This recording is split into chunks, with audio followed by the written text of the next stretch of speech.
السلام علیکم ورحمۃ اللہ وبرکاتہ۔ خوش آمدید آپ کا چینل مقصد حیات میں۔ اللہ کی راہ میں خرچ کرنے سے زیادہ ثواب ایک اور جگہ ملتا ہے۔ آئیے حدیث مبارکہ کی روشنی میں جانتے ہیں۔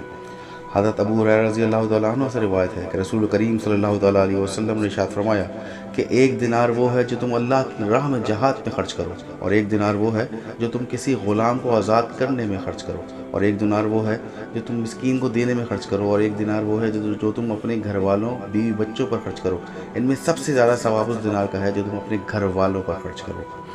ایک اور جگہ حضرت سعد بن ابی وقاص سے روایت ہے کہ نبی کریم صلی اللہ تعالیٰ علیہ وسلم نے ارشاد فرمایا کہ جو کوئی خرچ تم اللہ کی خوشنودی حاصل کرنے کے لیے کرو، اس پر تمہیں ثواب ملتا ہے، یہاں تک کہ جو کھانا تم اپنی بیوی کے منہ میں ڈالو اس پر بھی ثواب ملتا ہے۔ تو آج سے اللہ تعالیٰ کی خوشنودی کے لیے اپنے گھر والوں پر خرچ کرنے کی عادت بنا لیں۔ سبحان اللہ، صلو علی الحبیب صلی اللہ تعالیٰ علی محمد صلی اللہ علیہ وآلہ وسلم۔